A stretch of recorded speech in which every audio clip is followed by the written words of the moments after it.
melakukan komunikasi pemasaran. Untuk yang selanjutnya saya bahas dulu yang tempat, place. Promosi nanti terakhir, sekalian menjawab yang kemarin ya. Yang tempat ini seperti yang saya contohkan tadi di brosur Tikindo, kita harus mencantumkan lokasi satu, kemudian kontaknya atau salurannya dua, kemudian layanan-layanannya. Layanan-layanan ini bisa, bukan berarti dia produk ya, tapi yang berkaitan dengan lokasi di mana produk kita itu berada, seperti itu. Jadi informasi-informasi seperti itu yang harus kita sampaikan secara rinci kepada konsumen agar tidak terjadi kebingungan. Karena syarat komunikasi pemasaran kemarin adalah salah satunya agar tidak terjadi kebingungan oleh si konsumen. Kemudian yang keempat adalah promosi. Ya, seperti counter tempat. Jadi tempat itu bisa tempat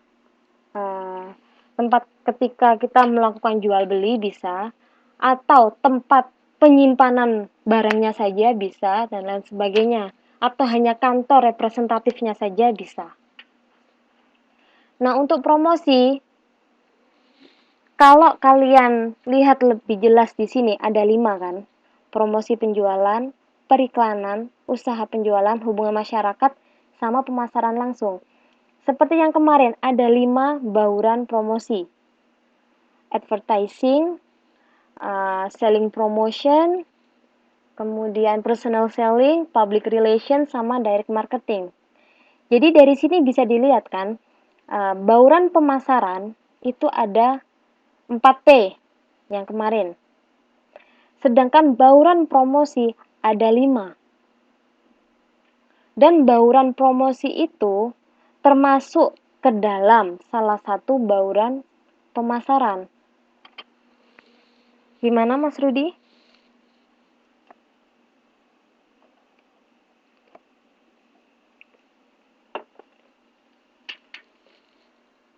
Mas Rudi, udah jelaskah? Kan kemarin yang tanya. Sip. Lanjut. Nah, untuk produk. Yang pertama, untuk produk. Produk ini segala bentuk baik barang maupun jasa yang kita tawarkan kepada halayak, kepada konsumen untuk memenuhi kebutuhan, untuk memenuhi keinginan dari si konsumen. Nah, produk ini bisa kita klasifikasikan berdasarkan 5 tingkatan produk berdasarkan nilai pelanggan. Yang pertama berdasarkan core benefit atau manfaat inti. Apa maksudnya? Produk berdasarkan nilai pelanggan yang berdasarkan manfaat inti dari produk itu.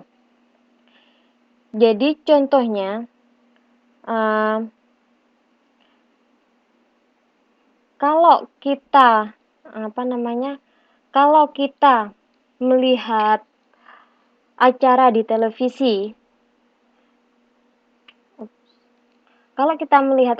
televisi, kita ingin mencari hiburan, sehingga mungkin kita akan memilih channel yang ada acara ngelawaknya, yang ada komedinya, serial komedinya. Jadi manfaat inti ketika kita menggunakan suatu produk, manfaat produk itulah yang kita jadikan patokan. Yang noise lagi, bener. Udah paham ya namanya noise. Peter, bagus. Itu tadi salah satu bentuk noise, bener. Jadi itu contoh dari manfaat inti. Kemudian untuk produk dasar. produk dasar ini mencerminkan unsur-unsur manfaat yang akan didapatkan dari suatu produk. Misalnya, ketika kita membeli mobil, kalau manfaat inti dari mobil itu, adalah agar mempermudah kita, agar memberikan kenyamanan kita ketika kita melakukan perjalanan, entah jarak dekat atau jarak jauh, itu manfaat inti ketika kita membeli mobil.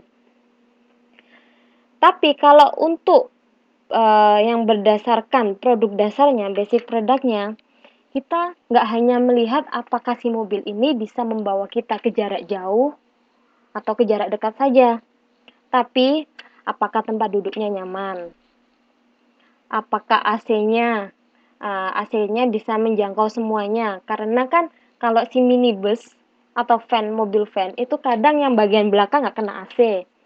Nah, itu juga bisa dijadikan pertimbangan dan termasuk nilai pelanggan untuk yang produk dasar. Jadi kita lihat satu persatunya.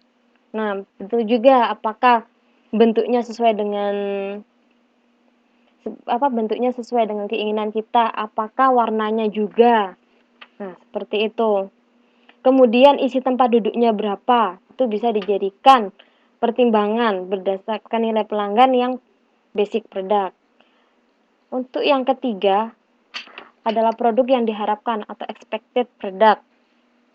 Ini dimaksudkan adalah suatu set atribut dan kondisi yang biasanya diharapkan dan disetujui pembeli ketika ia membeli produk tersebut.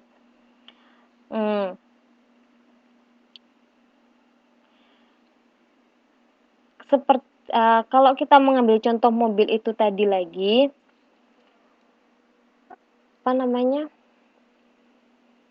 kita bisa mengklasifikasikannya untuk yang produk yang diharapkan. Jadi kalau katakan mobil yang warna-warni itu mobil apa ya? Yang ada warna-warni itu. Avanza ya kayaknya. Avanza atau sini, saya nggak tahu. Nah, katakan meskipun produk Avanza BMW, oke. Yang warna-warni. Jadi Avanza kan mempunyai banyak tipe dan juga banyak warna. Nah, ketika kita mau membeli Avanza, kita sudah mengecek apakah tempat duduknya itu enak, apakah AC-nya itu bisa menjangkau semuanya. Kita akan menyetujui syarat lain. Produsen itu akan menyetujui syarat lain produk yang kita harapkan. Seperti saya mau Avanza yang warna avocado atau warna apukat. Ada kan kayaknya?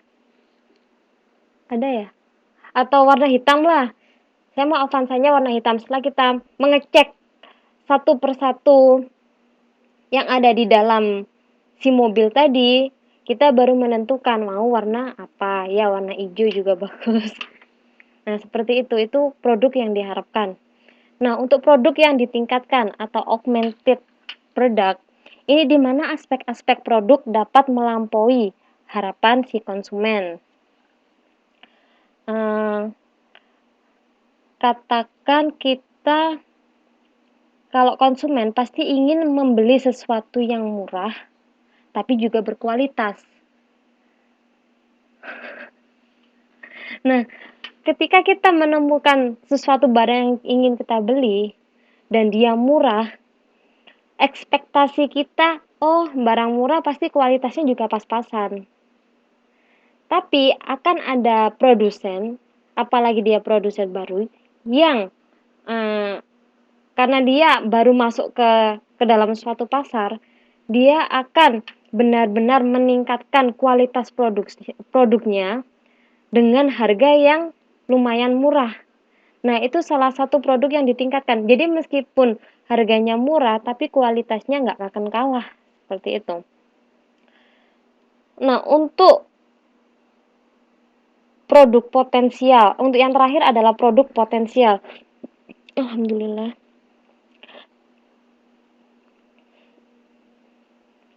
Produk potensial ini mencakup semua peningkatan dan transformasi yang akhirnya akan dialami produk tersebut di masa depan. Contohnya mobil lagi ya. Mobil Kijang. Mobil Kijang dulu sama sekarang sama nggak? Halo, beda. Nah, benar, beda. Itu yang dinamakan produk potensial. Jadi suatu produk itu akan mengalami perkembangan, akan mengalami transformasi di masa depan. Jadi dari Kijang apa dulu tuh yang jadul, yang moncongnya panjang banget, sekarang jadi bumper, jadi besar dia bumpernya kayak si Innova kayak gitu.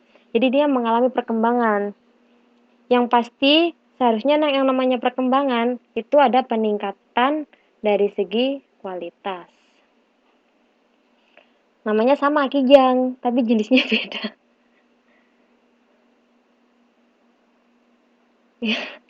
Ya, Kijang doyok jadi kapsul. Oke. Terus tentang produk lagi. Produk itu sendiri ada tingkatannya atau hierarki produk yang menurut Kotler itu ada 7. Yang pertama adalah keluarga kebutuhan. Keluarga kebutuhan ini sama hanya ketika kita ingin membeli suatu produk atau ingin menggunakan suatu jasa karena manfaat dari produk atau jasa itu sendiri. Jadi keluarga kebutuhan kita menginginkan produk yang memberikan satu keamanan, kesehatan, kecantikan. Nah, ini semua itu bukan produk kan, tapi ini kategori-kategorinya. Jadi produk itu produk untuk keamanan kah, produk untuk kesehatan kah, atau untuk kecantikan, seperti itu. Nah, untuk yang keluarga produk, ini produk yang untuk mensupport atau menunjang ke keterpenuhan dari si keluarga kebutuhan ini, yaitu uang, tabungan kita, penghasilan kita. Ini semua itu untuk mensupport atau untuk memenuhi kebutuhan dari keluarga si kebutuhan ini tadi. Nah, yang ketiga, gaji ya. Nah, yang ketiga ada kelas produk. Kelas produk dari keluarga si produk. Ini berupa instrumennya, instrumen finansialnya. Kita nggak mungkin kan membeli atau memenuhi kebutuhan keamanan kita dengan tabungan. Tabungan nggak bisa dipakai apa-apa, tapi dalamnya tabungan yang bisa dipakai. Nah, instrumennya ini berupa apa saja? Bisa berupa kartu debit, kartu kredit, cek, giro, dan lain sebagainya. Nah, yang keempat ini adalah lini produk. Lini produk itu merupakan sekelompok produk dalam suatu kelas produk yang berkaitan erat karena mereka melaksanakan suatu fungsi yang serupa. Misalnya, lini produk dari instrumen finansial dia adalah asuransi jiwa. Asuransi jiwa kenapa dia dimasukkan juga termasuk instrumen finansial? Karena asuransi jiwa ini untuk menunjang atau untuk memberikan garansi kepada kita berdasarkan aspek apa yang ingin kita garansikan. Nah, ketika sesuatu terjadi, kita bisa mendapatkan sesuatu dari asuransi itu tadi, yang berupa uang, yang berupa nggak hanya uang cash ya, bisa berupa apa saja yang termasuk ke instrumen finansial. Kemudian ada jenis produk. Jenis produk ini merupakan suatu kelompok produk dalam satu lini produk yang sama-sama memiliki satu dari berbagai kemungkinan bentuk produk tersebut. Misalnya, asuransi ini, kalau ada yang pernah ikut Askes, bisa, jaminan masa tua, iya itu juga termasuk asuransi kesehatan. Nah, itu termasuk yang jenis produknya. Jadi dari asuransi, jenis produknya apa? Bisa asuransi kesehatan, Askes, terus jaminan masa tua untuk yang pensiun. Bisa saja asuransi jiwa yang berjangka.